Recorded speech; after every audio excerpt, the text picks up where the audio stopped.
Hey guys, and welcome back to Regretsit. Brexit England, Northern Ireland, and Eastern Europe. And in Brexit England, 95% of the politicians cannot stand your guts. They hate the British people with a passion. They treat the British people like the piece of lint that they take out of their belly button and flick it. A further £10 billion has been ordered by HS2 from the British public. We want an extra 10 billion, even though they said, a couple of weeks ago, they said, we're cutting HS2 because it's too hard for us. We can't do it. It's too hard. We've got a bunch of politicians who actually can't run a train line. So how did you expect them to be able to actually build a train line? Are you joking with me? Absolute bunch of incompetent fools. Our politicians, right, could not run a train line, let alone build a train line. Now they've cut all of HS2 has been cut back. And the piece that goes from London to Birmingham is going to cost an extra £10 billion. They're just like, where's the money? Where's the spondoolies? Where is the cash? Unbelievable. I should have actually looked this up properly because I've read up on it before.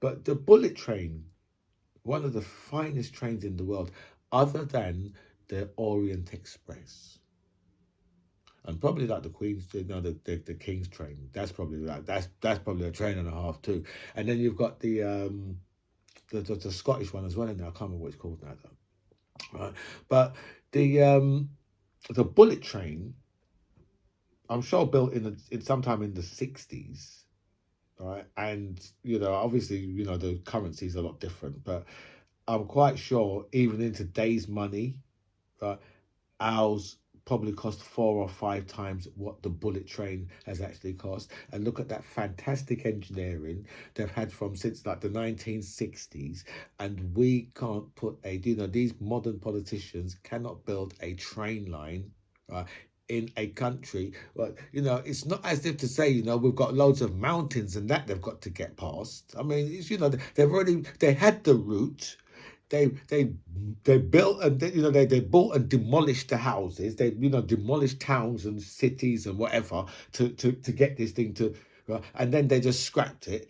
And now they're demanding an extra 10 billion. If a builder comes, if I've got a builder working for me, if the builder comes to me halfway through the job and says to me, yeah, listen, I found something else going to cost you another 7 grand. Right, so not going to cost me another 7 grand. No. The job costs, say the job's 55 grand. Right, to do the job, what I'm getting done. Then believe me, right, until there's about 5 or 10% of that job left, right, I still owe that builder £50,000. Right?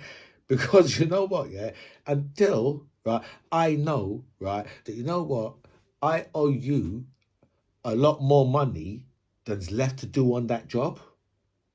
Right? I'm not getting in a situation where where the job's 55 grand and I've already paid you 40 grand. Come on, right? That's just going to make the builder say, yeah, I'm starting another job, yeah. So what I'm going to do is, your job is priority, yeah. But what I'm going to do is I'm going to come around to you about 7 o'clock in the evening, and I'm going to do you on the weekends. But yours is priority. Yeah. So what are you doing in the weekdays? Oh, I'm doing another job in the weekdays. Of course. Right? So that's the reason why. You see, that's the reason why if it was me building HS2, right? Those buildings, those people who are putting it together, right, all that would be down to them. All that extra cost, I'd be like, no. What you should have done, you should have bought all the materials when they was cheaper. It's not as if to say that you didn't know what the job was. You knew exactly what the job was. So it's not like the materials are going to go to waste. So you should have made sure that you had all those materials when the job was cheap enough materials to complete the job. You don't buy materials as you go. Not for, you don't do that. Right, you buy, if your materials are going to cost you like £5 billion, then you buy £5 billion worth of materials that you can get, you can get a lot cheaper if you're spending that type of money, right? So you buy all one time, right, rather than buying it in drips and drabs and then having to come back and say, well, you know what, ooh, price has gone up. Prices have gone up because these people have lost complete control of our economy. That's why the prices have gone up. That's why HS2 keeps going up, because they can't control our economy at all, because our economy has been completely sold out to the private sector. And when you do that, right, it's impossible to control your economy after that. So they can, whatever but if you look at like a pallet of bricks or whatever, it's probably gone up. I don't know what pallet of bricks cost, but let's just go with like it. Before it would have been say £25, right? Now it's probably about £75. Right. So so this is because things have more than trebled in price, right? So that's the reason why HS2 have just said now, you know what? Yeah, we need another 10 bill. Right? You think if that was a private company, right, the private company wouldn't put up with that.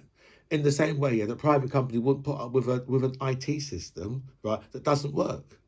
If it's not working properly, right, you take it and salt it until it's working properly, then bring it back to us. That's how the private company works. But once you've got the private companies with the government contracts, so that's why HS2 is just now just like, because I guarantee you that it's all private companies, right, that the government are employing to build HS2. They haven't got their own employees, where they should have their own employees. They should have their own employees that are capable of doing projects like that. Because the people, a lot of the people who are doing all the architecture work and all that, it's not like they're not British, so they should just be employed by the government. And the government to say, listen, we want to build a railway, right? We've got our own, we've got our own architects, we've got our own builders, we've got all of our own road workers. So, we've got all the people that can do it, instead of employing all these little companies here, there, and everywhere. But that's what they do, because it's called a bashful waste of money. They use it so that they can square money over to their friends and and their relatives and all the people in this country, right, who are at the upper classes. Because believe me, right, all the people who own all those businesses, yeah, who are building HS2, all of them, right, will be your really well-to-do people who are, who have got relationships with, like, with a lord or a lady or a sir, some type of knight of the realm. Right? But all those people, so they just use it so they could take all the money away from the working classes and treat the working classes like the paper what they used to wipe their hairy motherfucking backside. And welcome back to By Any Means Necessary. Thank you so much for all your messages. And a special thanks to everybody who signed up to my channel. I feel so blessed with so much people that signed up, so thank you so much for that. I'll go for all your messages, I'll answer as many as I can, but I will like all your messages for definite. And I had to say that this show is sponsored by George Soros. Now, I never said that in my video, the one I done a few minutes ago. I never said that in that video. But if anybody knows George Soros, please can you tell him, yes, I didn't say it in that video, but I have said it in this one. And if he can send the cash, the spondoolies, the moolah for sponsoring this show, he'll be very welcome. Thank you very much. We'll go straight over to America, because remember, a couple of days ago, it was January the 6th, so I think what's today, the 10th or something like that. But so it was January the 6th on the week, so that would be the weekend just gone. And, Donald Trump was talking, obviously Donald Trump was talking about the January 6th hostages. Now, as you know, I am part of Black Lives Matter, and, a proud member of Antifa. And as you know, we was the people who led the assault on the Capitol on the day itself. Because, as Antifa and Black Lives Matter, we can disguise ourselves as Donald Trump supporters, right? Blend into the crowd and go and start fights with the police and smashing windows and, hitting police officers with all sorts of metal poles and, flag poles and, spraying them with bear spray, and then stepping back, right, and allowing the MAGA to get in there and finish them off. No, actually, That might be what the right wing do to us. They might, come into our cause, because it's kind of difficult, right, for Antifa and Black Lives Matter to go and mingle into, a MAGA crowd. I think, people will be like, hold on. Yeah, you might be wearing a MAGA hat, yeah, but that doesn't mean anything, right? I think we'll get spotted. But Donald Trump has been calling the January 6th insurrectionists hostages. Hostages. And, they say that you shouldn't give care, care and favour or something like that. You shouldn't give to insurrectionists. And if you do, then you are guilty of insurrection. And Donald Trump is in court at the moment. I don't know where America is going. I have no clue where America is going. Donald Trump's lawyers was in court day before yesterday. And you know what, yeah? What was it? Monday, Tuesday, right? Because I was supposed to do Tuesday and Wednesday. I was supposed to do videos Tuesday and Wednesday. That's what I'm doing Tuesday. But Tuesday and Wednesday. Tuesday, right? Went to go out in my van, flat tire. Pumped it up. Went down to the tyre shop. And only to get to the tyre shop, right?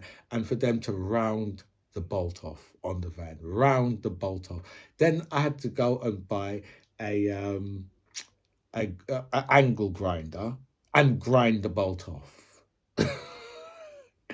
So that was my Tuesday. And then yesterday, yeah, I had a splitting headache right in the front of my forehead. I think it's talking about all this bullshit, right? Right in the front of my forehead, a splitting headache. So I couldn't actually do the video yesterday. Right? But as I say, Donald Trump, I don't know where America's going. I really don't know where they're going.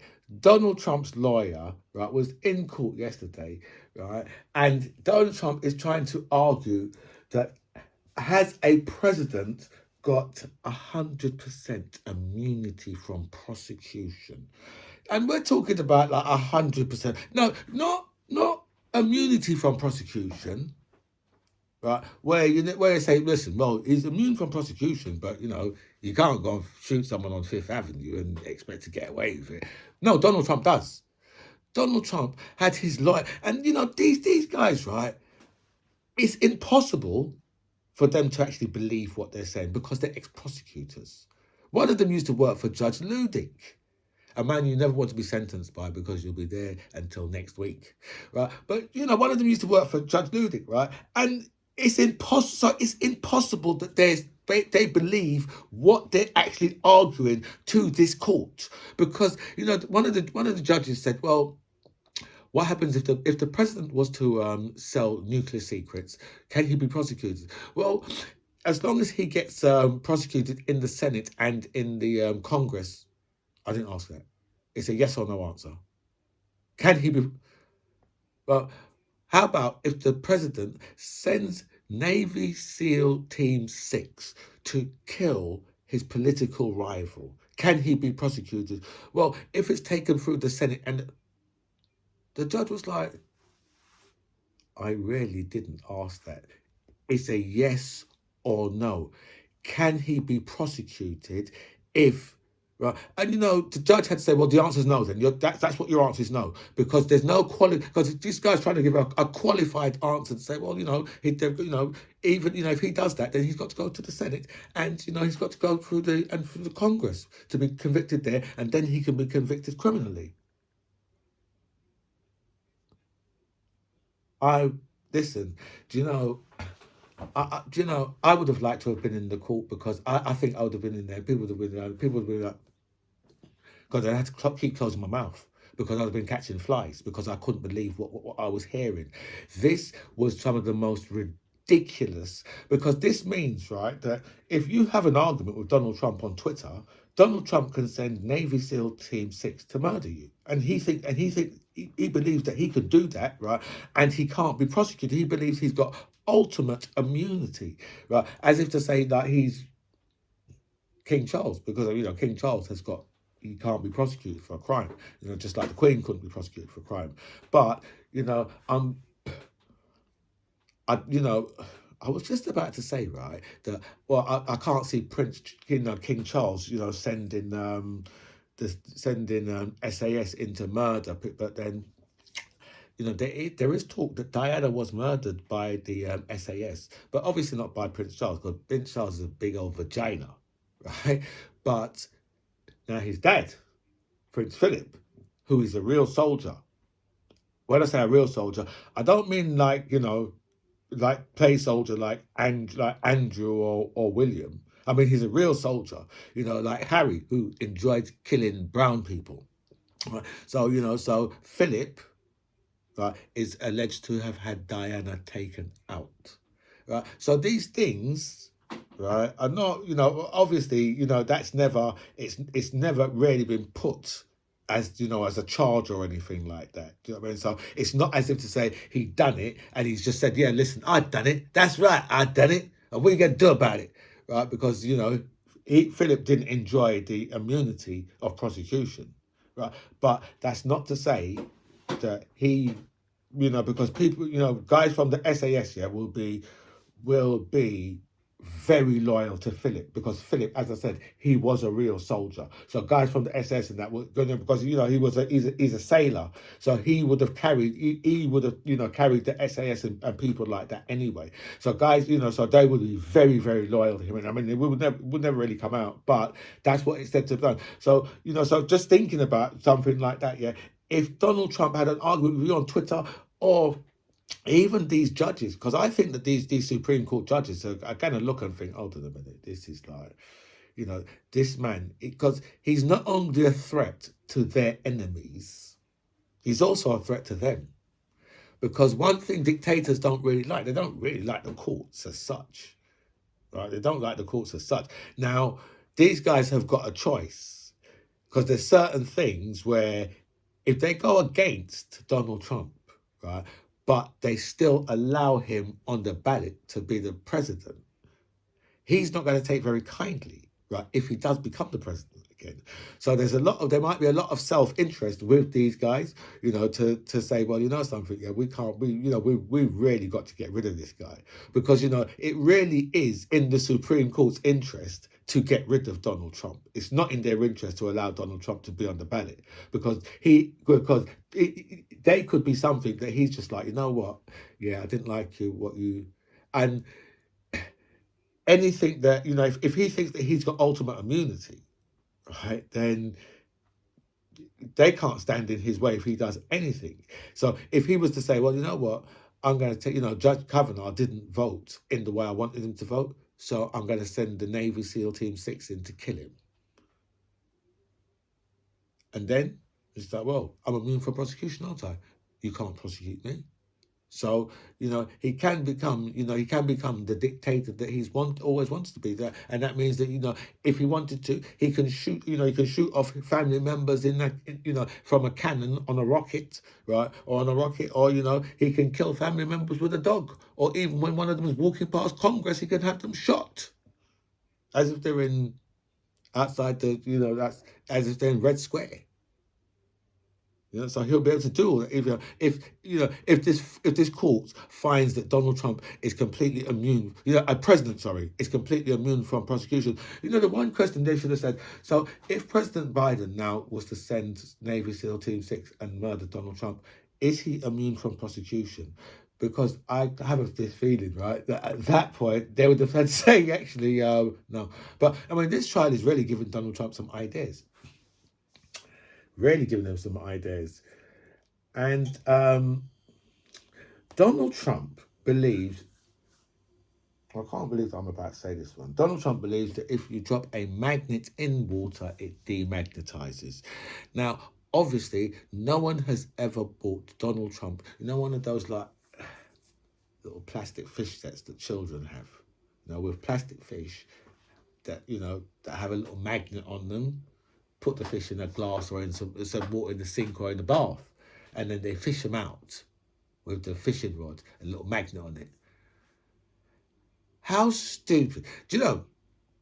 I can remember when he said that we should drink bleach, and because I went down to the local Tesco's, and there are other supermarkets available, Morrison's, Asda, Lidl, Aldi.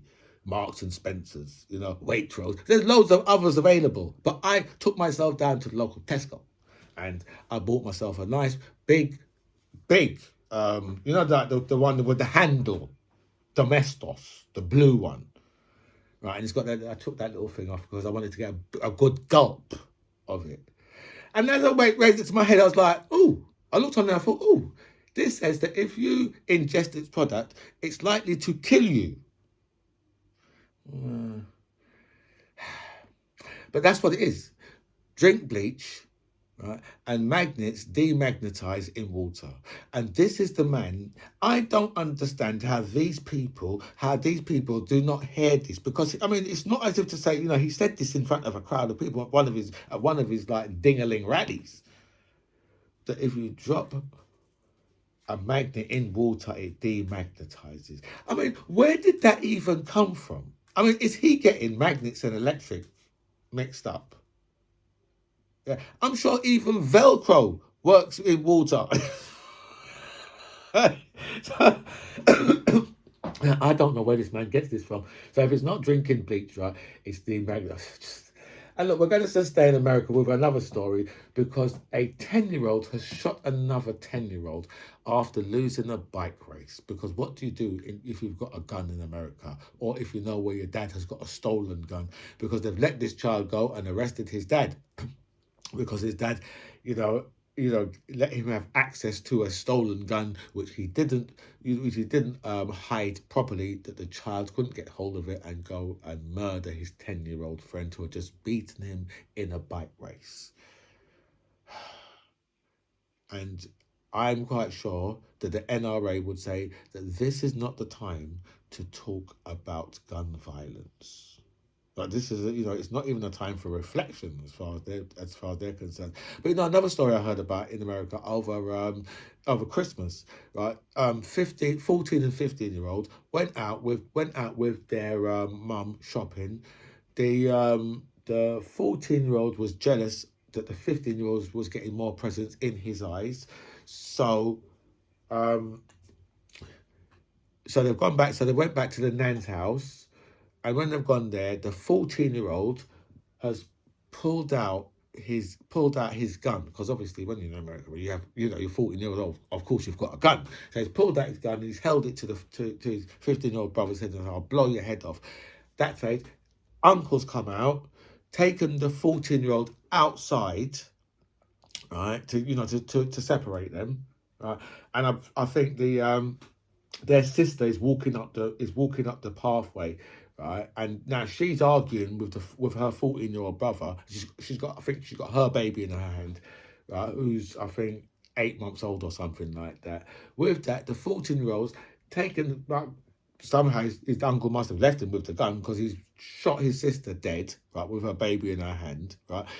His 15-year-old brother's come out and he's seen what he's done, right? So obviously he's pulled out his gun, because obviously 15 years old, so you've got to have a gun too. So he's pulled out his gun and he's shot the 14-year-old in the guts, right? Now, the police have charged the 14-year-old, obviously, with the murder of his sister, but they charged the 15-year-old shooting the 14-year-old, because when the 15-year-old shot the 14-year-old, the 14-year-old didn't have the gun in his hand. But what do you do when of course, this is what happens when when you just have guns in your society that people can get a hold of, right? Whether or not they've got these guns legally doesn't really matter. Once people are allowed to have guns now, because people are careless with guns. They leave them in cars. They leave them in, they leave them on show, in a window in their house. Right, in the backseat of their car, in the glove box. People often stealing guns out of cars in America all the time. They're doing it all the time. Break into houses, steal guns. Guns, the only safe place with humans and guns is for humans not to have them. Unless there's bears. Unless you live somewhere where there's bears and stuff like that. And that's the reason why you need one, to frighten a bear away. Then that's the only reason why humans should have them. They shouldn't have them for their own protection against other humans. Jeffrey Epstein papers get even worse. Caught up Richard Branson, and we always wondered why they called him Dickie. Because he's been going to old Jeffrey Epstein, island, and getting up to all sorts of orgies and all sorts of nonsense. This is the thing with all these type of people. You know, it's always, you know, do as I say. Don't think about what I do. And then the other one, oh, the Grand Old Duke of York. He parted with Epstein. Now the world has seen his deeds. It truly is obscene. Oh my God, I should be. You know, I should be. I think I'm Irish because that right there was a limerick. Right? And believe me, I just don't on the bounce. Okay, but you know, so apparently, old Randy Andy, right? And you know, the thing is with Andy, yeah, is the reason why he caught up so much in this because you know what? He's not a nice person. Everyone hates him. Everyone who's ever met Andrew hates him. Can't stand his guts. Thinks he's an absolute pillock. Right? You know, he's rude. Right? And that's the reason why some things are so much worse for him as well. Because of because people just cannot stand him. And you know, his nickname Randy Andy, I'm sure he was really pleased with that back in the day. But it's come back to bite him right in his absolutely royal backside. Right? And I said, does it hurt? Bet it does. Right? You know that figure of 12 is going to haunt this motherfucker for so long because you know it was £12 million he just paid her out. And then we find out that Jeffrey Epstein paid her £12,000 to sleep with his ass. And how long ago was this? If we look at how long ago it was, well, we're in 2024. Right? And this was probably around, you know, late 90s, early, in the noughties. Right? 2 times 12 years ago. 24. 2 times 12 years ago. That 12 is going to plague his ass for the longest of time. that number 12 right there. Right, the 12 million payout. 12,000 to sleep with his ass. Right? 12 years later. Oh dear, oh dear. Nuclear power. The British government want us to pat them on the back. Thank you so much because you're going to build some nuclear power station or maybe a nuclear power station. How long have we been living next door to... How long have the French been our next door neighbours? How long have we been living next door to the French? Ask Margaret. Margaret, how long have we been living next door to the French? We've been living next door to the French all the time that they have been energy independent. And why are they energy independent? Because they've been using nuclear power from... They've got 50 or 60 in their country. I think we've got one, maybe two. I'm sure Hinkley Point, whatever it's called. Right? But they've been using that for so long. And now these cretins, these incompetent parasites, these thieving, dishonest, useless twats want us to pat them on the back because they are going to build a nuclear power station. We'll say, thank you very much. It's not as if they're going to build it and they'll probably build it and sell it. They'll probably build it at our expense. And how much chance do you think that it's got of coming in on budget? Just think of HS2. How much chance? If you're over 20 years old, right, how much chance do you think you got of seeing that nuclear power station in your lifetime? Because I guarantee it's not going to be my lifetime. And I plan on having another 100 years. Okay, so I guarantee you it's not going to be my lifetime. Guaranteed, it's not going to be my lifetime. It's not going to be any of our lifetimes. If you're over 20 years old, it's not going to be any of our lifetime. And it's going to be way over budget, way over budget. So far over budget that we should just say, why did you get Fujitsu to build it for us? And let's speak about some Brexit because I've gone so far over this video. I'm already 29 minutes in and I wasn't expecting to go that far.